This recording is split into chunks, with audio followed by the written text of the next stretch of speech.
Bonjour à toutes et à tous, c'est Cryptéo et on se retrouve aujourd'hui donc pour faire la matinale news en ce début de printemps, le 21 mars 2023. Avant ça, je vais vous annoncer ce qui va se passer aujourd'hui, donc que vous soyez sur Twitch ou sur TikTok. Maintenant, vous pouvez voir l'écran, donc comme d'habitude, tous les matins, matinale trading avec Alex pendant 1 heure. Donc ce matin, en plus, c'était intéressant, on vous a fait un petit cours avec des petits calculs, etc. Franchement, si vous avez loupé ça, je sais pas s'il va remettre cette partie-là ou pas en rediffusion sur la chaîne YouTube de Blockchain Capital, mais en tout cas, ça peut être intéressant. En tout cas, on se retrouve maintenant pour la matinale news, un petit peu plus tôt que d'habitude, c'est parce que je viens de vous le dire, j'ai rendez-vous pour vous, entre guillemets, tout à l'heure à 10 h, donc je vais faire le live un petit peu plus court que les autres jours. Vous avez ensuite, vous l'avez beaucoup demandé, et ce sera comme ça toutes les semaines, alors pas forcément à midi, mais ce sera comme ça toutes les semaines avec Nico, un de nos pros chez nous qui travaille dans le minage, donc associé du projet de Blockchain Capital, qui va vous faire un live sur le minage à 13h30 aujourd'hui, et un autre live vendredi à 13h30 sur le minage. Vous avez été beaucoup à nous demander comment ça fonctionne le minage, qu'est-ce qu'on peut faire avec le minage, est-ce que ça marche le minage, etc. etc. Donc il va vous faire ça aujourd'hui à 13h30, et vous en aurez un également avec moi jeudi soir sur le minage si ça vous intéresse. Moi personnellement je suis rentré dans les cryptos via le minage de crypto-monnaie, donc on sait à peu près de quoi on parle normalement, donc on est vraiment, c'est même pas normalement, on sait carrément de quoi on parle, on sait vous dire comment ça fonctionne la rentabilité, qu'est-ce qu'il faut faire pour être rentable, etc. On va pouvoir discuter de ça ensemble aujourd'hui. Alors normalement je devrais pouvoir être là sur le live de Nico là tout à l'heure, donc où je serai dans les commentaires, où je serai avec lui, je pense que je serai dans les commentaires, mais bref. Et ce soir, vous allez avoir 3 lives, vraiment une journée bien pleine pour vous, sur des sujets complètement différents si ça vous intéresse.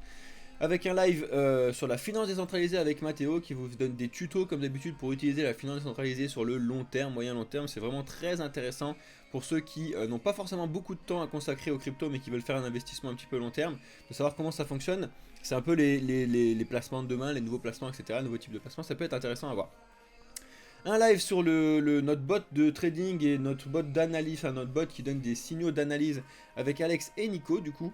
Parce que Nico, il a développé, en plus d'être bon sur le minage, c'est un peu notre partie développeur, il a développé beaucoup de choses chez nous, dont un bot d'analyse de trading. Et ce soir, on va faire un live NFT. Je sais que vous avez beaucoup été intéressés par les NFT, surtout sur la technologie des NFT.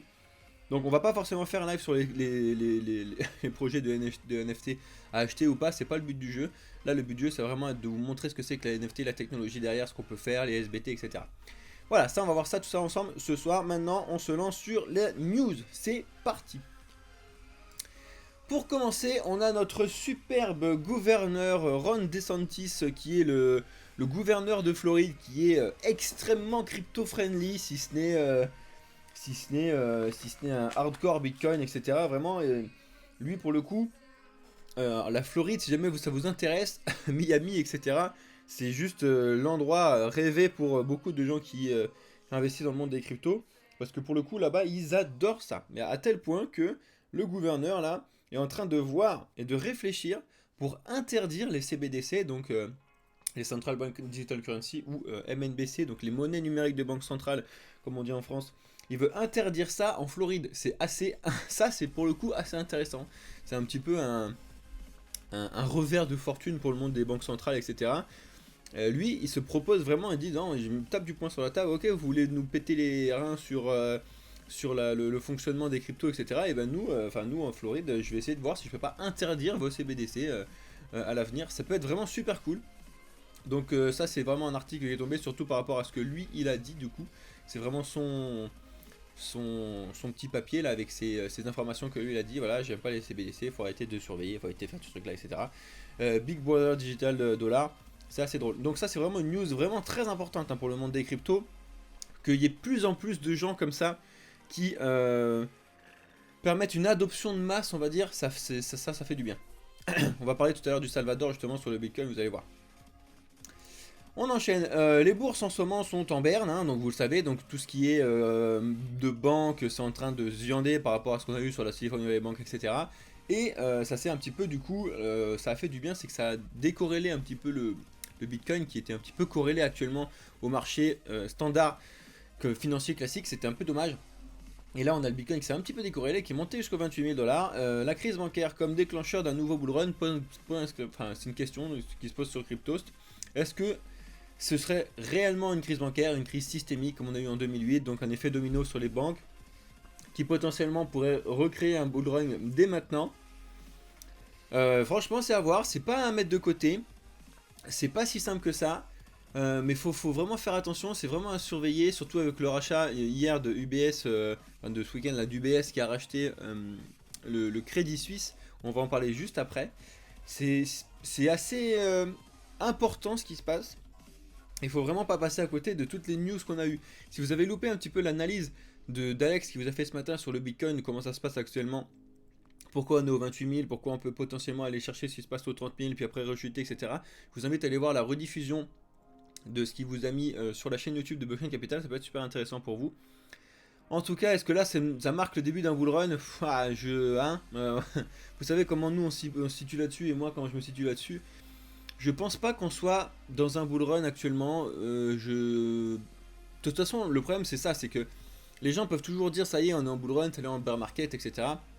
On le sait qu'après, c'est-à-dire qu'on le sait que des mois après si on a effectivement commencé ou pas.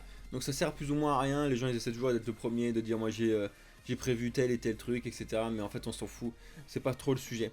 Le sujet c'est de voir un petit peu comment ça fonctionne, de savoir si on est en bull run ou pas. Voilà quoi, ça passe un peu au-dessus. Donc je vous l'ai dit, on voulait parler du Crédit Suisse. Comme vous le savez, le Crédit Suisse a été racheté par UBS et beaucoup de questions se sont posées à ce sujet-là. Pourquoi ils l'ont fait? Est-ce que c'était vraiment un rachat intelligent? Est-ce que c'était juste pour le sauver? Est-ce qu'il va continuer à fonctionner ou est-ce qu'ils vont le fermer? Plein de questions qui se posent là-dessus. En tout cas, c'est 3 milliards de dollars de francs suisses, hein, donc environ 3 milliards d'euros, qui ont été mis sur la table pour pouvoir racheter du coup le Crédit Suisse. Et du coup, c'était des garanties qui sont exceptionnelles parce que selon le ministre des Finances, il s'agissait bien pour la Suisse d'assumer ses responsabilités au-delà de ses propres frontières. Ça, c'est assez important parce que c'est ce que je vous disais toute la semaine, c'est pour ça que je vous montre cette news. C'est que ça serait bien que le système bancaire, peu importe où il est, etc., assume les bêtises ou les engagements qu'ils prennent, etc., plutôt qu'ils se cachent à chaque fois derrière l'État, derrière les banques centrales. Parce qu'en fait, là, ce qui se passe depuis des années dans le système bancaire, c'est que les banques, elles font leur travail, entre guillemets. Et puis après, elles disent, de toute façon, si jamais on fait une bêtise, on s'en fout parce qu'il y a la Fed, il y a la BCE, il y a les États qui vont venir nous renflouer si jamais on a une grosse bêtise. Et ça va pas du tout. Sur le long terme, c'est pas sain, ça fonctionne pas comme ça. Il faut les laisser faire des bêtises, et tu fais une bêtise, et bah tant pis, tu te rattrapes et tu te débrouilles. À un moment, faut arrêter de chercher ce truc-là, etc. Bref, et vous avez eu un super tweet assez intéressant de ce qui se passe là-dessus. Un sénateur arrive à faire dire à la secrétaire au Trésor que seuls les dépôts dans les mastodontes bancaires sont garantis du fait du risque systémique. Ça, c'est assez drôle, hein, sur ce tweet-là. Franchement, si vous allez voir, c'est vraiment assez drôle. Vous avez la petite vidéo qui vous explique comment ça s'est passé, etc. Franchement, super cool. La logique du too big to fail est poussée à son extrême ici. Donc voilà, si ça vous intéresse, allez sur Twitter. Nous aussi, on est beaucoup présents sur Twitter, Blockchain Capital. On n'a pas eu le Blockchain Capital, donc c'est @blockchaincapi notre truc, mais notre nom c'est Blockchain Capital. Bref, on a ça. Et ce que je voulais vous dire également, c'est que Justin Sun, donc pour ceux qui ne le connaissent pas, Justin Sun c'est ce mec là qui a sur son Twitter, qui s'occupe de Tron, c'est le PDG de la blockchain, enfin du projet Tron. Et lui en fait il s'était proposé de racheter le Crédit Suisse à hauteur de 1,5 milliard. Bon, il s'est carrément fait doubler parce que du coup 3 milliards c'est bien plus intéressant, mais il s'est un petit peu fait doubler, il était deck parce que lui il voulait profiter de ce bazar sur le Crédit Suisse pour racheter une grande banque suisse, vraiment un truc normalement carré, de renommée carrée financière, etc. C'est aussi pour ça que nous, le projet de Blockchain Capital, on est en train de s'introduire en Suisse, ça prend plus de temps.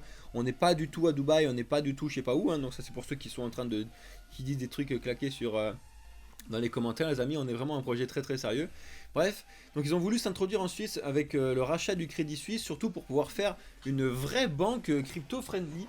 C'était son projet à Justin Sun, donc il est un petit peu deg de ne pas pouvoir avoir fait ça. Il avait quand même fait une belle offre, hein, 1,5 milliard, c'est quand même pas négligeable.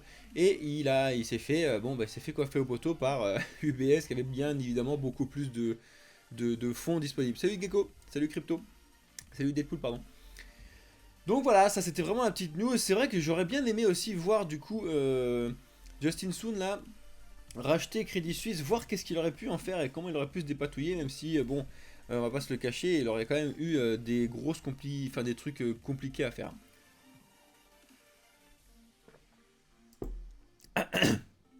Cette semaine, et ce jusqu'au 24, c'est la Paris Blockchain Week. Alors nous personnellement on n'a pas pu y aller cette année, je pense et je suis quasiment certain qu'on pourra y aller l'année prochaine, parce que là on était encore dans le début de notre projet de Blockchain Capital, donc énormément de travail à faire, à mettre en place pour que vous puissiez avoir tout ce qu'il vous faut dès le début, du moins le mieux qu'on peut, mais la semaine prochaine, l'année prochaine, de toute façon, quand on va commencer à être lancé, à faire nos propres revenus avec ce que nous on fait, on va pouvoir aller dans tous ces endroits-là. Ça va être le but du jeu aussi, de pouvoir venir vous rencontrer, pouvoir venir rencontrer les acteurs du secteur, etc. Très important. En tout cas, si jamais vous y êtes ou si vous n'y êtes pas, le but du jeu cette année, comparé à l'année dernière, la Paris Blockchain Week était très axée sur les NFT. Et cette année, c'est pour ça que ça devrait être assez intéressant de voir ce qui s'y dit et comment il y a eu, quels sont les intervenants qui sont venus, parce qu'ils l'ont acté sur la réglementation et la régulation des cryptos face à ce qui se passe actuellement, les banques centrales, etc. Donc ça peut être intéressant de voir qu'est-ce qui va en sortir. Est-ce qu'il y a des choses intéressantes qui vont être dites, Est-ce que enfin des gouvernements vont pouvoir récupérer un petit peu ce type d'informations qui ont été dites par des professionnels de la blockchain et récupérer un petit peu ce qui a été dit pour qu'ils puissent un petit peu comprendre de plus en plus comment fonctionne réellement le monde des cryptos, et que les gens dans le monde des cryptos, et nous compris aussi, on veut qu'il y ait une réglementation, mais on veut qu'il y ait une réglementation qui soit saine, pas un truc qu'ils sont en train de faire avec ce qui se passe avec Mika, etc. en ce moment. C'est juste une catastrophe. Donc on veut que ce soit fait sainement. Donc j'espère qu'ils vont pouvoir entendre un petit peu ça, même si j'en doute énormément, mais vous doutez bien qu'à mon avis, ils s'en foutent complètement. Mais ça serait bien, et ça continue, ça marque des petits coups de marteau chaque fois petit à petit, et à force ça va rentrer. Donc si jamais vous y êtes, vous avez de la chance, et c'est vraiment un très très bel endroit là pour pouvoir aller faire des rencontres dans le monde de la blockchain. C'est vraiment super cool, surtout pour la technologie, etc. Et là, discussion sur la réglementation, ça peut vraiment être très très très important et très cool. On enchaîne. Comme je vous l'ai dit tout à l'heure, on va parler du coup du Salvador. Donc 2 points sur le Salvador. Le premier point, c'est que le président Bukele, qui est actuellement en place, voit ses adorateurs être de plus en plus. 91% des habitants soutiennent Nayib Bukele. Donc l'actuel président. Donc quand il va, je crois que c'est l'année prochaine qu'il y a les réélections, quelque chose comme ça. Donc ça, c'est toujours assez intéressant de montrer que un président qui est très crypto-friendly, qui a permis l'un des premiers ou le premier État à adopter le Bitcoin en tant que monnaie nationale, c'est-à-dire que les gens peuvent payer directement leurs impôts, etc. en Bitcoin. Ça, c'est vraiment assez important. D'ailleurs, si vous voulez, il y a Découvre Bitcoin, donc avec Roxy, qui a fait une super vidéo à ce sujet sur sa chaîne YouTube. Bonjour à toi si tu nous regardes. Qui a fait une vidéo vraiment très intéressante, parce que comme moi, il en a marre des gens qui disent des on-dit sur le Salvador, c'est génial ce qui se passe avec Bitcoin, ou c'est nul ce qui se passe avec Bitcoin, etc. Lui, avec ses équipes, il est allé directement sur place, voir réellement comment ça se passe. Donc il peut il vous a fait des retours réels de comment ça se passe dessus. C'est pas juste des on-dit, des blagues, etc. Donc merci à lui d'être allé voir tout ça. Si vous avez ça, c'est sur sa chaîne à lui. Donc découvre Bitcoin sur YouTube si ça vous intéresse. Donc les chiffres de sa popularité ont fait que d'augmenter, pour lui, donc c'est très bien, les gens l'aiment bien en général. Et en outre, est-ce que le Bitcoin aurait apporté du coup un peu de prospérité au Salvador? Donc oui, effectivement, et c'est ce qui a été dit aussi par Roxy, c'est que le tourisme a augmenté, la criminalité a baissé, il y a eu beaucoup d'argent privé qui avait pu être investi dans le Salvador, du coup qui a permis de créer des écoles, de construire tout pas mal de choses sociales, etc. pour pouvoir permettre un peu plus de prospérité, on va dire, à la population. Donc tout ça, c'est vraiment des choses vraiment très très intéressantes. Mais par contre, c'est ce qui est dit aussi dans cette news-là, c'est que le Bitcoin n'est pas complètement populaire au Salvador, malgré quelques résultats encourageants. Donc je viens vous le dire, les résultats encourageants, c'est tout ce que je viens de vous dire. En plus que le tourisme, etc. Et en plus que lui, il a bien été adoré, entre guillemets, sur ce qu'il a proposé là-dessus.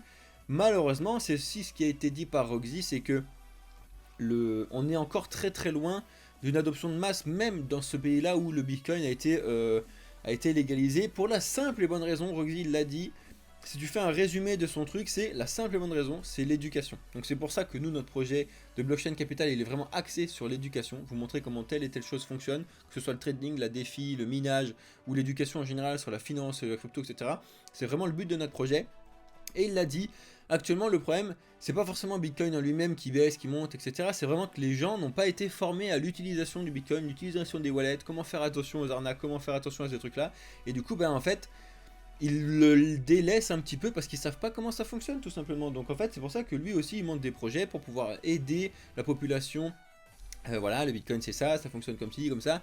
Parce que par exemple, il l'a relevé de là-dedans, et ça on l'avait relevé, je l'avais vu aussi, mais ils ont donné c'était l'application du gouvernement, je sais plus comment elle s'appelle, l'application du gouvernement qui a été installée au Salvador, enfin bref.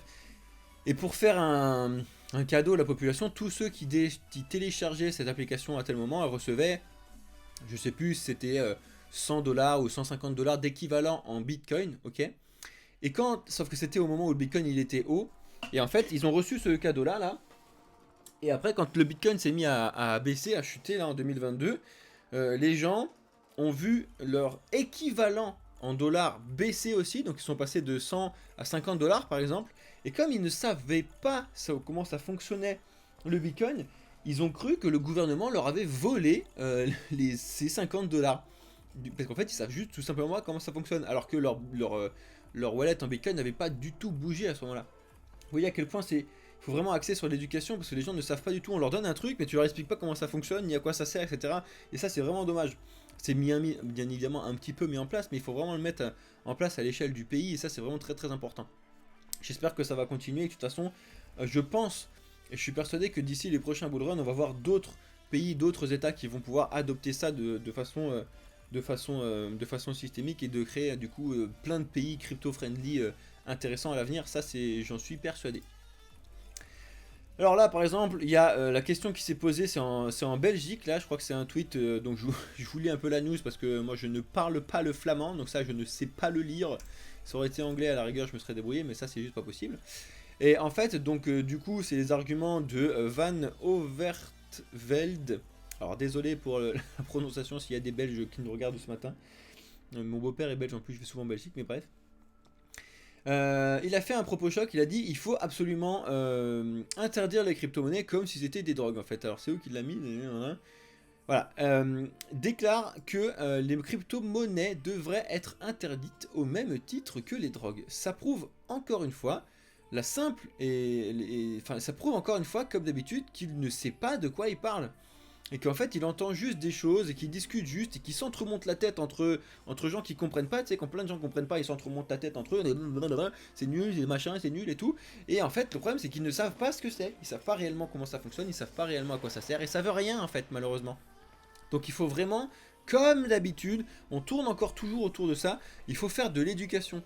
Mais là ça devient vraiment urgent, critique de faire de l'éducation aux membres des gouvernements. Parce que ok, on fait de l'éducation, là, on est sur TikTok, on fait de l'éducation pour le coup sur les jeunes comprennent comment ça fonctionne à peu près, le Bitcoin, etc. C'est vraiment super cool. Et les gens au-dessus de 40 ans, pour l'instant, actuellement, ils comprennent pas encore comment ça fonctionne, à quoi ça sert, le besoin réel qui est là et auquel ils répondent, etc. Vraiment, j'ai vraiment l'impression, comme d'habitude, je suis que de vous le dire aussi, de revenir dans les années 2000, quand on avait sorti Internet ou quoi, où mes parents ne comprenaient pas à quoi ça servait, ne comprenaient pas pourquoi ça pouvait être intéressant, ne comprenaient pas la technologie. Maintenant, l'utilisent complètement. Et ça va être la même chose sur les cryptos, ils vont l'utiliser. Ne vous leurrez pas, vous allez être amené à utiliser les cryptos comme vous avez été amené à utiliser le Internet. C'est pas forcément que ce sera bien, mal ou je sais pas quoi, il y a des bons et des moins bons. Mais là, il faut vraiment acter l'éducation sur les membres du gouvernement. Donc j'espère que nous, avec le projet de Blockchain Capital, on va pouvoir faire en sorte de monter très haut, de pouvoir aller discuter avec eux. Moi, de toute façon, j'adore discuter là-dessus. Et si vous voyez que je suis pas... si vous me voyez en débat avec des gens qui sont anti-crypto, je suis pas en train de lui éclater la tête en lui disant mais t'es complètement bête et tout. Non, c'est pas comme ça que ça fonctionne. Je suis toujours très intéressé de savoir son avis, etc. Et un débat, de toute façon, c'est un débat ouvert, c'est intéressant. Donc je ferai avoir des débats avec n'importe qui, hein. Même avec Christine Lagarde, qui comprend vraiment rien pour le coup. Mais ça peut vraiment être intéressant de savoir c'est quoi ses arguments, si elle en a. Malheureusement, c'est qu'elle a pas beaucoup d'arguments actuellement. Mais il faut vraiment acter sur l'éducation. En tout cas, nous, on est en train de passer tout ce qu'il faut pour pouvoir venir dans les écoles, dans les dans les écoles d'ingénieurs, les écoles de commerce, etc. Les facs, venir faire des présentations rapides de ce que c'est que la blockchain, à quoi ça sert. Ça, c'est vraiment un besoin que nous, on veut faire. Donc, on va mettre en place ça. Je ne sais pas si on va pouvoir le faire pour cette fin d'année. J'espère vraiment qu'on puisse le faire pour la fin de l'année, que ceux qui sont en cours, là, fin d'année de cours, hein, je veux dire. Mais début de l'année prochaine, ça c'est sûr et certain. Vous allez le voir partout, hein, Blockchain Capital, vous allez nous voir partout. Hein. Vraiment, on est un projet énormissime et on ne veut pas vous laisser sur la touche. Je sais que c'est l'éducation qui est cruciale. On continue. Coinbase qui s'apprêterait à quitter les USA face à la réglementation qui commence à péter un câble. Bon, ça c'est pas nouveau. Hein. Vous avez vu ce qui s'est passé avec les problèmes sur Kraken là, qui s'est fait interdire le stacking aux États-Unis et tout. Enfin bref, c'est que des trucs qui se font interdire des choses qui sont claquées. De toute façon, c'est ce que je vous ai dit. Hein. Les États-Unis, ils ont beau vouloir interdire certaines choses aux projets comme ça. Les projets ils vont dire bah quoi tu veux nous interdire, bah écoute je vais prendre mes affaires et je vais aller autre part parce que je sais qu'autre part ça sera ouvert et c'est le cas, c'est ouvert forcément autre part, c'est impossible que le monde entier s'acte sur le fait d'arrêter les cryptos, ça n'existera pas ça les amis, faut se réveiller, c'est pas possible. Donc tout va très bien se passer, ils vont juste changer d'endroit si jamais ils le veulent. La réglementation et la régulation anti-crypto, bah s'il la continue tant pis pour eux et on verra bien comment ça se passe. Ça c'est intéressant, c'est potentiellement un signal très bullish sur le Bitcoin parce qu'en fait les transactions, l'activité dans les transactions a jamais été aussi haute, donc il n'y a jamais eu autant de gens qui ont fait des transactions avec Bitcoin que depuis avril 2021, là où on était déjà en plein bull run, donc c'est vraiment assez intéressant. Et vous avez le graphique ici là directement avec les transactions du coup du momentum, si jamais ça vous intéresse, c'est une source de Glassnode là. Donc vous voyez un petit peu comment ça fonctionne. Donc en gris c'est le prix du Bitcoin là. Et ce qui nous intéresse nous c'est ce qui est derrière là en jaune là, pas le truc en rouge, hein, le truc en jaune qu'on voit un peu en flouté là, qui montre les transactions en fait sur le Bitcoin. Et on voit bien que là on a commencé à bien monter quand même depuis janvier 2023. Donc ça c'est intéressant. Signe bullish, est-ce que c'est à prendre avec des pincettes ou pas? Est-ce qu'on est reparti à fond? C'est ce que je vous disais tout à l'heure au début de vidéo. On peut pas dire qu'on est en bull run maintenant parce qu'on peut pas dire qu'on est en bull run par rapport au présent. Le bull run on le sait que juste après. T'inquiète pas Deadpool, je sais qu'il y a des gens qui... C'est comme l'époque, c'est comme internet, il y avait plein de vieux qui... J'aime pas dire le mot vieux non plus mais... Il y a plein de vieux qui étaient là et qui comprenaient comment ça fonctionnait internet, etc. Donc t'inquiète pas. Toi tu fais partie des vieux intelligents, on va dire si tu veux.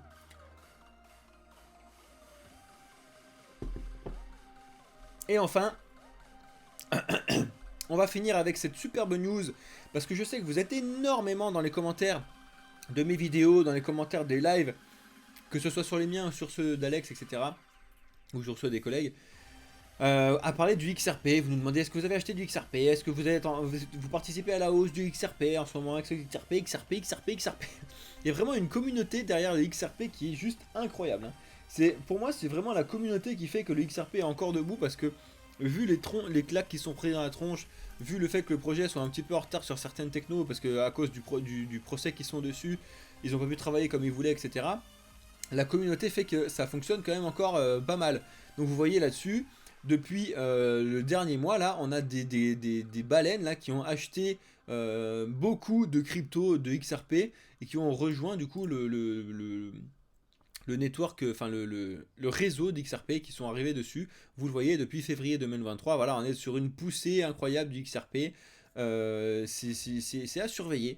Moi, je vous le dis, je sais pas si je peux vous montrer rapidement le XRP là en direct. Moi j'ai pas investi sur le XRP beaucoup, voire je crois que j'ai plus du tout dessus, hein. J'en avais à un moment mais je suis sorti, je sais plus quand, je suis sorti il y a très longtemps en plus quand le XRP était quasiment à 1 $. Bref, donc ce qu'ils vous disent là-dessus, c'est qu'on a eu une poussée de l'utilisation du XRP, mais bon ça se voit pas tant que ça tu vois sur le graphique, hein. Tu le mets en tout, tu vois, le XRP, tu vois bien qu'en 2017 c'était génial, il a fait une super poussée comme tout le monde, il était monté à 2 balles, c'était incroyable. Là en 2021, vu qu'il n'y a pas eu énormément de poussées, pas très haut, hein, pas monté hyper haut le XRP, on va se le cacher. Et c'est par rapport aux autres choses qui avaient complètement explosé l'ancien plus haut de 2017. Savoir que le XRP, c'est vraiment une des plus vieilles cryptos, hein. Lancé en 2014 le XRP, mais le projet du Ripple, donc du Ripple Labs, a été né avant Bitcoin. Mais vraiment, c'était pas, il ne parlait pas de XRP, juste le projet Ripple Labs était créé avant. Et le XRP, 2014. Donc est-ce que c'est possible de repartir vers le haut et de pouvoir faire des nouveaux plus hauts au prochain bull run? Franchement, je sais pas, hein. Je sais pas. On est beaucoup aussi à penser que la technologie du XRP a un petit peu été dépassée. Et après, c'est ce que je vous dis, le XRP n'a pas pour vocation de péter un câble et d'arriver à 100 $, 200 $, parce que le XRP, le but du jeu, je vous le rappelle, c'est de remplacer le système Swift actuel et donc de proposer un réseau un petit peu plus stable que les autres pour pouvoir faire un échange sain interbancaire. Voilà les amis, on a fait le tour des news de ce matin, donc je vais maintenant répondre à vos questions et je vous laisse pour ceux qui sont sur la rediffusion sur la chaîne YouTube. Excellente journée à vous, c'était Crypto pour la chaîne de Blockchain Capital. Ciao.